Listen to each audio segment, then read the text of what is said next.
नमस्कार, मेरा नाम पंकज प्रसून और आज के इस कार्यक्रम में मैं आपकी मुलाकात एक ऐसे शख्सियत से करवाने जा रहा हूं जो निश्चित रूप से आप कह सकते हैं कि युवाओं के लिए यूथ आइकॉन है। मैं बात कर रहा हूं आलोक कुमार जी का। आलोक कुमार जी का परिचय देना चाहूँगा। मूल रूप से बिहार के रहने वाले हैं आलोक जी और वर्तमान में DCP special cell Saket Delhi police में कार्यरत हैं। तो सबसे पहले आपका स्वागत है आलोक जी। नमस्कार पंकज जी। जैसा कि मैंने अपने परिचय में ही शुरू में बताया कि आप यूथ आइकॉन हैं। यकीनन यूपीएससी और इंडियन पुलिस सर्विसेज इसके बारे में एक युवाओं के बीच में क्रेज है। खासतौर से अगर मैं बात करूं बिहार की, बात करूं मैं यूपी की, बात करूं मैं साउथ के भी कुछ एक स्टेट जहां से यूपीएससी बड़ी तादाद में लोग क्रैक करते हैं और उनका एक ड्रीम होता है। तो वैसे बच्चे जो बनना चाहते हैं यूपीएससी सिविल सर्विसेज में जाना चाहते हैं, उनके लिए आप क्या उपाय, क्या टिप्स देना चाहेंगे? ये जो बच्चे दूर दराज में पढ़ते हैं और चाहते हैं कि यूपीएससी क्वालिफाई करे, तो पहले तो ये पता होना चाहिए कि वो यूपीएससी क्यों ज्वाइन करना चाहते हैं। पर्पस जानना बहुत ज़रूरी है। कई लोग बोलते हैं कि मैं सेवा के लिए आना चाहता हूँ, कोई बोलते हैं कि अच्छा कैरियर आता है, कुछ बोलते हैं अच्छे पावर अथॉरिटी मिलते हैं तो मैं उससे सुधार करूँगा। तो ये बच्चे के उस पर डिपेंड करता है कि वो पर्पस पहले डिफाइन कर ले और उसके बाद वो उस हिसाब से तैयारी करे। तो आप ही के उत्तर से मैं कुछ प्रश्न निकाल रहा हूँ कि अगर आप अपने बचपन के कुछ संस्मरणों को साझा करना चाहेंगे कि जिन चीज़ों ने आपको मोटिवेट किया, प्रेरणा दिया कि भाई मुझे यूपीएससी सर्विसेज में ही जाना है, सिविल सर्विसेज में जाना है, तो वो जरूर एक प्रेरणादायक होगी। पहले मैं बता दूं कि मेरे मामा जी वो खुद एक आईपीएस ऑफिसर थे और महानार के थे, तो वहाँ से पहले वो निकले थे वो, और उसके बाद फिर उन्होंने आईएएस क्वालिफाई किया था। तो मेरे गांव घर आसपास में काफ़ी वो चर्चाएं थी, मेरी मम्मी के जुबान से निकलती थी कि इसी तरह से पढ़ाई करो और उस तरह से बनो। हमारे चाचे अंकल भी बोलते हैं कि यार तुमको इस तरह से आईपीएस बनना है। तो एक तो वो थी, लेकिन मेरा जो सबसे ज़्यादा रुझान था वो पेड़ पौधा लगाने में था। तो मैं तो ये बोलता था कि मुझे तो फॉरेस्ट ज्वाइन करना है, और मुझे पता नहीं वो बचपन से ही वो पेड़ पौधे लगाने के बाद खूब मज़ा आता था। क्या होता है, आप घर के आगे पेड़ पौधे लगाते हो, फूल लगाते हो, कोई ले उखाड़ के रात में ले जाता था, फिर भी मैं नेक्स्ट डे फिर वापस लगाता था। मेरी माताजी कहती थी कि अभी है नहीं वो, कि अरे मत लगाओ, उखाड़ के ले जाएगा। मैं बोले फिर लगाऊंगा, लेकिन लगाऊंगा और रहेगा। तो मुझे याद है कि मैं जब 10th के बाद घर से निकला था तो मैं अपने घर के आगे पूरी गार्डनिंग तैयार कर दी थी, और आर्टिफिशियल वो जो ग्रास होते हैं, मैंने वो ग्रास के कारपेट लगा दिए थे, जो उस समय मुझे कुछ भी नहीं पता था गाँव में। रात में मैं वहाँ बैठता था टेबल लगा के, और उसके बाद जो है सो पढ़ाई करता था। दूर दराज कहीं रेडियो बजती थी, अच्छे गाने आते थे उस समय। उसके बाद कोई हमारे एक अंकल थे दूर दराज में, वो हारमोनियम बजाते थे, उनके पास वो यूनिक क्वालिटी थी। तो पता नहीं मैं वहाँ सुनता रहता था, गाने भी सुनता था, पढ़ाई भी करता था। और एक हमारे अंकल थे जो बैंक में सर्विस करते थे, तो वो भी वहाँ बैठते थे, तो उनसे कई चीज़ों पे हमारी चर्चा होती थी, जो आज देखता हूँ कि वो सारी चीज़ के बढ़िया इम्पैक्ट एक पर्सनैलिटी के ऊपर आया है। तो सबका कंट्रीब्यूशन है, और उसी तो जैसा कि आपने बताया कि संगीत से आपको लगाव था, और संगीत, तो मैं ये जानना चाहूँगी केवल संगीत सुनना लगाव है या फिर संगीत मतलब आप गायकी या फिर इसमें भी अभी रुचि रखते हैं? क्योंकि मुझे याद आ रहा है आई थिंक 4-5 साल पहले यूपीएससी में 8th रैंक होल्डर अपने बिहार के सागर झा थे, और सागर झा ने यूपीएससी क्रैक किया, तो उनका भी इंटरव्यू करने का मुझे अवसर मिला। तो उस इंटरव्यू में भी सागर से उनकी रुचि थी, तो वो भजन बहुत अच्छा गाते। और तो यही मैं जानना चाहता हूँ कि क्या आपकी भी अभिरुचि है इसमें? मैं उतना अच्छा गा तो नहीं पाता हूँ, लेकिन जब मूड में रहता तो गा भी लेता हूँ। तो गुनगुना दीजिए कुछ। और मोस्टली उस समय हमारे समय में यशुदास और उनके काफ़ी मैं गाना सुनता था जी। और पता नहीं लता मंगेशकर के होते थे या किशोर कुमार के, जो भी है सुनता था जी। मैं जब असम पहुंचा जोरहाट, तो वहाँ मैंने बिहू गाने सुने। मुझे लैंग्वेज का पता नहीं था, जी लेकिन जब मैं गाना सुनता था तो मैं बहुत देर तक सुनता रहता था। वो जो फीलिंग आती थी वो बहुत अच्छा था। वहाँ एक भावना होती थी और एक कई सारे वहाँ लोकल फोक सॉन्ग होते थे, तो वो भी मुझे बहुत अच्छा लगता था। हालांकि नहीं सुनता था, लेकिन इमोशंस बोलते हैं ना, दूर दराज से रात में आप बैठे हो और गाना की साउंड आ रही है, जो म्यूजिक आ रही है हल्की हल्की, कोई गा रहा होता है, जैसे अपने यहाँ बिरहा होता था रात में बैलगाड़ी पे कुछ लोग गाते थे, जी जी तो वो एक अलग ही फीलिंग डालती। अभी धीरे धीरे मैं देख रहा हूँ कि मेरी ट्रांसफॉर्मेशंस अभी एक इंग्लिश भजन वगैरह पे काफ़ी हुई है। अच्छा जी तो ये सारे साउंड क्लाउड पे अवेलेबल होते हैं और अमेजिंग म्यूजिक है। आप सिंपल एक मंत्र का ही अगर चांट होता है तो इतना अच्छा आपको चांट मिलते हैं उसमें कि ऑटोमेटिक आपके जो है ना वाइब्रेशन से एनर्जी जो फ्लो होना शुरू हो जाता है। तो बहुत अच्छी है वो। मैं आप लोग को ये भी बताना चाहूँगा कि आलोक जी समस्तीपुर के रहने वाले हैं और समस्तीपुर में जिस जगह से आते हैं उस जगह को विद्यापति नगर के नाम हाँ, से जाना विद्यापति जाता है। नगर। और जैसा कि आप में से ज़्यादातर लोग जानते होंगे कि विद्यापति मैथिली साहित्य के पुरोधा में से माने जाते हैं और विद्यापति के लिखे हुए गीत अत्यधिक लोकप्रिय है, ना सिर्फ मिथिला में बल्कि कुछ तो बंगला में भी उन्होंने रचना की है। बिल्कुल। तो विद्यापति देश भर की एक प्रख्यात हस्ती हो और उन्हीं के नाम पे बसा हुआ विद्यापति नगर है जहाँ से आलोक जी आते हैं। एक मेरा प्रश्न है आलोक जी आपसे, आमतौर पर कहा जाता है कि बिहार से हर साल भारी संख्या में लोग यूपीएससी क्रैक करते हैं। इसके साथ ही एक दुर्भाग्यपूर्ण बात यह भी कहना चाहूँगा कि इतने पूरे ब्यूरोक्रेसी में बिहार का एक दबदबा है, देश भर के ब्यूरोक्रेसी में बिहार का एक दबदबा है, लेकिन उस हिसाब से जिस हिसाब से लोगों की उम्मीदें होती हैं कि वो अपने जहाँ से जिस जगह के होकर के अपनी जड़ से सफलता प्राप्त की है, क्या आप अपनी सफलता प्राप्त करने के बाद में उस जगह के लिए कुछ कर पाते हैं? इस मामले में मुझे लगता है कि ये दुर्भाग्य रहा है बिहार का कि जिस हिसाब से बिहार की तरक्की होनी चाहिए और ब्यूरोक्रेट्स को बढ़ चढ़ के हिस्सा लेना चाहिए अपने उस जगह के सुधार में, तो वो शायद हो सकता है मैं गलत हूँ, लेकिन जो इस पर आपका जानना चाहूँगा कि आप से अगर आपको ईश्वर ने ये अवसर दिया है तो आप आगे किस तरीके से अपनी जन्मभूमि के लिए कुछ योगदान देना चाहेंगे? कि हर जो बिहार के एस्पिरेंट्स जब क्वालिफाई करके यूपीएससी आते हैं तो उनकी मन में जरूर मलाल होती है या एक सपना भी होता है कि जहाँ भी वो सर्विस करे अपने सोसाइटी को वहाँ जरूर दे। और कुछ न कुछ लोग सब किसी न किसी माध्यम से देते हैं, लेकिन वो प्रयास जो है वो अकेला होता है।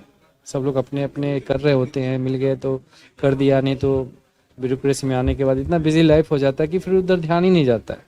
पहले ध्यान नहीं जाता है, घर जाना भूल जाते हैं धीरे धीरे, उसके बाद फिर धीरे धीरे 2 साल 5 साल फिर उसके बाद डिस्कनेक्ट हो जाते हैं। समाज भी वहाँ कुछ लोग धीरे धीरे याद रखते हैं, धीरे धीरे वो भी भूल जाते हैं। तो प्रयास जो है वो मुझे लग रहा है कि पूर्ण रूप से नहीं हो पाता है। और मेरी ये गुजारिश है कि अगर कोशिश हो कि कहीं ना कहीं किसी माध्यम से सब अपने अपने उस प्रयास को एक कंबाइंडली एफोर्ट्स करेंगे तो जरूर हम वो चीज़ दे पाएंगे जो हमने अर्जित कई सालों के बाद किया है। कई सारे रिसोर्स हम इकट्ठा कर सकते हैं, कई सारी चीज़ हम वहाँ सोशल कॉज के लिए, एजुकेशन, हेल्थ और लाइवलीहुड, एंटरप्रेन्योरशिप, कई सारे चीज़, स्पिरिचुअलिटी आल्सो, तो वो हम वापस उनको दे सकते हैं और देना भी जरूरी है।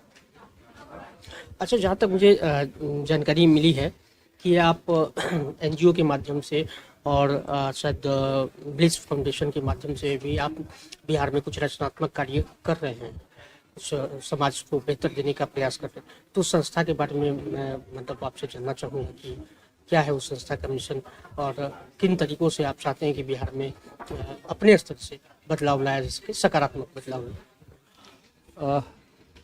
हालांकि हमारी बहुत छोटी प्रयास है, कोशिश किया है। एक बार मैं अभी घर गया था 3 साल पहले, कोरोना के लगभग में, थोड़ा सा पहले हो सकता है, तो वहाँ घूमने के लिए गया था वैशाली। अब अपने एजुकेशन के दौरान में घूमा नहीं था तो सोचा कि चलो कभी जब जाऊं तो घूम लूँ। तो वहाँ जो है मैंने एक जगह देखा जहाँ कुछ बच्चे पेड़ के नीचे पढ़ रहे थे। ये प्रयास पहले हमारी हुई थी कि कुछ बच्चों को पढ़ाया जाए, तो उसी में देखा कि शायद 30-40 बच्चे होंगे और आम के पेड़ के नीचे पढ़ रहे थे। मैंने कई लोग से बच्चे से इंटरेक्ट किया तो बहुत अच्छी महसूस हुई। और मेरे अपने जैसे होता है ना, बचपन के भी कुछ यादें हो गई कि हमने भी पहले ज़मीन पे बैठे वहाँ पढ़े, कुछ समय मदरसा भी गया, पढ़ाई की, कुछ टीचर आए तो पढ़ाए ग्रुप में। तो थोड़ा सा याद हो ये हुआ कि अगर इनको अच्छी एजुकेशन दी जाए जो टाउन में बाकी स्कूल से मिलती है तो ये बच्चे बेहतर से बेहतर कर लेंगे। थोड़ी सी उनको उंगली पकड़ के आगे बढ़ाना सिखाने की ज़रूरत है और एक स्ट्रीम लाइन में जोड़ने की ज़रूरत है। फिर जो है फिर हम इसी को ध्यान में रखते हुए वो संख्या धीरे धीरे 100 बच्चे तक हुई। फिर हमने उसको जो है सोचा कि अब इसको एक स्कूल और एक से ऑर्गेनाइजेशन के रूप में दे जो ये और आगे ग्रो करे। तो फिर हमने अभी एक कैंपस एस्टेब्लिश किया है कई लोगों की मदद से, जो हम लोग अपने फैमिली मेम्बर और बाकी के जो दिल्ली में अपने दोस्त हैं तो उनसे बना करके हमने एक कैंपस एस्टेब्लिश किया। उसका नाम है ब्लिस। ब्लिस जो है एक अनोखा एहसास है जो बोला नहीं जा सकता है। जब आप सब कुछ पा लेते हैं, आप आनंद में होते हैं, तो वो ब्लिसिंग स्टेज होती है। तो वो में आप ऐसा लगे कि सबको मिले, तो एक शेयरिंग भी है। तो इसी से हमने उसका नाम ब्लिस रखा था। हालांकि वो पहले नाम जो हमने डाला था वो Bihar institute of livelihood and social science था, बट चूंकि बिहार नहीं हो सकता ऐसे रजिस्टर्ड, तो हमने फिर ब्लिस करके डाला। और इसके माध्यम से जो है हम कोशिश कर रहे हैं कि education with livelihood and entrepreneurship दे और उसमें स्पिरिचुअलिटी आए, तो स्पिरिचुअलिटी के साथ। तो इस मोटो से हमने वो स्टार्ट की है। और वहाँ नौकरी करने वाले ही ना हो, वहाँ एंटरप्रेन्योरर हो, वहाँ लीडरशिप डेवलप हो जो बिहार और बाकी नेशन को चेंज। जो बिहार की एक लेगेसी है, जो डेमोक्रेसी स्टार्ट हुई, वैसे वहाँ एक माहौल, वहाँ रेवोल्यूशन की जरूरत है इस तरह। ये बहुत बड़ी बात आपने कही और खासतौर से आपने एंटरप्रेन्योरशिप को एक नया आयाम भी देने का कोशिश किया कि आपने स्पिरिचुअलिज्म से उसको जोड़ते हुए बिल्कुल, बिल्कुल। ये जब बात करते हैं हम एंटरप्रेन्योरशिप की तो स्पिरिचुअलिज्म, तो इसके बारे में थोड़ा सा आप प्रकाश डालें कि कैसे कनेक्ट कर सकता है कोई स्पिरिचुअलिज्म और एंटरप्रेन्योरशिप को। अभी जो हमारा मैं या जो भी एजुकेशन लेते हैं उनका फोकस फिर नौकरी होता है, नौकरी के बाद फिर अपना फैमिली होता है और फिर उसके बाद बच्चे होते हैं, फिर उसके बाद जो है उनकी अपनी लाइफ होती है। तो कहीं ना कहीं वो एजुकेशन जो है वो सिस्टम उनको बिल्कुल अपने में, अपने डेवलपमेंट में ही फोकस करके रखता है। वो कभी उस साइकिल से टूट नहीं पा रहा है।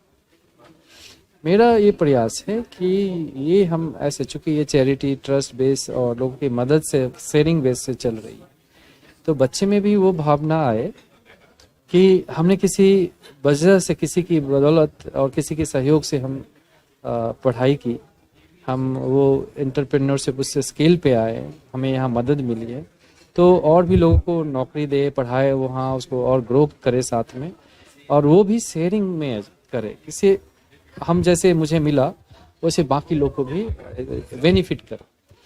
तो एक अपने लिए डेवलप नहीं हो, बाकी औरों के लिए भी सोचे, तो एक मुहिम हो जाएगा। अब एक आखिरी सवाल मैं आपसे जानना चाहूँगा, क्योंकि बात हम लोग कर रहे हैं भविष्य की, और निश्चित रूप से जो आज की पीढ़ी है, जो बच्चे हैं, वही कल के भविष्य है। और आप भी प्रयास कर रहे हैं कि भविष्य बेहतर बन सके, चाहे वो बिहार के बच्चों का हो, चाहे वो देश के बच्चों का हो, बच्चों का भविष्य। हम लोग बच्चों के लिए टिप्स देते हैं। मैं आपसे जानना चाहूँगा कि पेरेंट्स को क्या टिप्स दें कि वो अपने बच्चों की पेरेंटिंग सही तरीके से करें, उनको सही तरीके से गाइड करें। क्योंकि अभी मैं अपना अनुभव भी साझा करना चाहूँगा कि पेरेंटिंग डोमेन में मैं काम कर रहा हूँ, तो मुझे लगता है कि आप जिस सांचे में ढालेंगे बच्चे को, उसी सांचे में बच्चा जो आपको देखेगा, आप जो करेंगे, आप जिस भाषा में बात करेंगे, बच्चा वही चीज़ सीखेगा। तो मुझे लगता है कि पेरेंट्स को भी कुछ टिप्स देने की ज़रूरत है। तो चूँकि आप भी पेरेंट्स हैं, तो आप अपने अनुभवों के आधार पर, चाहे बात बच्चों के करियर की हो, चाहे बच्चों के व्यक्तित्व विकास की हो, तो इस पे आपका नज़रिया जानना चाहूँगा। थैंक यू पंकज, आपने बहुत बढ़िया क्वेश्चन पूछी, ऐसी पूछी है जी, जो कहीं ना कहीं इमोशंस को टच करते हैं। पेरेंट्स, माता पिता का बहुत बड़ा रोल होता है आपको, आपकी फ्यूचर सेव करने में, आपको एजुकेशन से लेकर के आपकी लाइफ को डिसाइड करने में बहुत बड़ा रोल होता है। मेरी माता जी का भी बहुत बड़ा रोल रहा है। जैसे मेरे कोई घर पे गेस्ट आते थे तो उनको मेरे साथ अटैच करके बोलते थे कि पढ़ लो या कुछ करो, करते करते करते करते वो लास्ट एक ऐसा स्टेज आया कि मुझे बाहर पढ़ना था। वो खड़ी हो गई कि ठीक है मुझे बाहर भेज दूंगी, कोई दिक्कत नहीं। उन्होंने सारा कमांड अपने हाथ में लिया, रिसोर्स। और बिहार में बोलते हैं ना कि जैसे आपके खेत खलिहान है तो जी। सबसे कलेक्ट करना जी। और मेरे लिए पैसे इकट्ठा करना, बहुत बड़ा रोल है माता पिता का। कि आप बच्चे को क्या बनाना चाहते हैं, कैसे बनाना चाहते हैं, उसका बहुत बड़ा इम्पैक्ट है। हमारे वहाँ बिहार में सब लोग ये चाहते हैं और अपने बच्चे पे पूरा फोकस करते हैं। जो भी कमाया, खाया ना खाया, उसको जो है बच्चे को कोटा भेजना, दिल्ली भेजना पढ़ाई के लिए, हर एक कोशिश करके उसको आगे। लेकिन हमारे पेरेंट्स कहीं ना कहीं वो कमी कर जाते हैं जो थोड़ा सा करेक्शन की जरूरत है। जी। वो सेल्फ बनाने में ही लग जाते हैं। ठीक है कि ये कर लो फिर वो कर लो, मीन्स हर चीज करवा करके वो अर्जन पे फिर चले जाते। कभी ये भी नहीं बताया कि नहीं यार शेयर भी करना है, आया है तो उसको भी देखना है, ये भी करना है, थोड़ा उसको भी केयर करना है, ठीक है थोड़ा ये भी देखो। तो ये चीज बहुत जरूरी है कि समाज को भी हमें वापस देना है। तो वो एक शिक्षा उस समय से स्टार्ट हो जाए बच्चों में, एक वो चीजें सीड डाली जानी बहुत जरूरी है। जी। हमारा ये प्रयास है, इसीलिए हमने ब्लिस डाला है डिजिटल। कि जो बच्चे, मैंने एक प्रयास अभी तो 100 बच्चे का है, लेकिन मुझे वो 50,000 बच्चे को करता है जी। कि एक ऐसा कैंपस हो जिसमें 50,000 बच्चे रहें, 1 to 12 टिल डिग्री, उसमें सारी तरह के सुविधाएं हो, रेसिडेंशियल प्रोग्राम हो, फ्री ऑफ कॉस्ट हो, जो देना चाहे, जिनके पास कैपेबिलिटी है वो दे सके, कोई इशू नहीं है। और उनमें वो जो शेयरिंग की जो बात है कि हमें शेयर करना है कोई भी चीज़, और वही आपके फिर बिलिस के रिसोर्स होते हैं। जी। तो एक मुहिम जो होता है वो हमारा, वो तब सक्सेस हो पाएगा और वो बच्चे की पर्सनैलिटी के पार्ट हो जाए। तो ये स्पिरिचुअलिटी भी है, उनका डेवलपमेंट भी है, और एक तरह से हम पेरेंट्स के भी रूप में रहें, जी। और अच्छे रहेगा ये चीज़ें। बहुत बहुत धन्यवाद आलोक जी आपका। और न्यू स्टेट इंडिया आपके हर प्रयासों में आपके साथ है, संग है। हमारी शुभकामनाएं आपके संग है। और हम चाहते हैं कि जो ब्लिस के माध्यम से जो आपने जो लक्ष्य निर्धारित किया है, जो आपने सोचा है कि हम समाज में व्यापक बदलाव ला सके, उसमें सफलता जरूर मिले आपको। और इसके साथ ही आप तमाम दर्शकों को भी एक बार फिर से न्यू स्टेट इंडिया की तरफ से धन्यवाद। हमारे साथ आलोक जी थे। अगली सीरीज में फिर हम ऐसे ही किसी सकारात्मक शख्सियत वाले व्यक्ति से फिर बातचीत करेंगे, उनके अनुभवों से सीखेंगे, उनके अनुभवों को जानेंगे, ताकि उन अनुभवों के आधार पर हमारे में भी कुछ सकारात्मक बदलाव हो सके। धन्यवाद। साइबर मीडिया, आपने मुझे वो अवसर दिया जो मैं कुछ आप लोग के साथ शेयर कर पाया, और मैं सब लोग को आह्वान करता हूँ कि इस मुहिम में आप लोग जुड़ें और समाज में हर बच्चे तक एजुकेशन, हेल्थ, न्यूट्रिशंस, और एक हमें अब लीडरशिप क्रिएट करनी है, वो मैसेज है। सब लोग जुड़े। धन्यवाद। Thank you.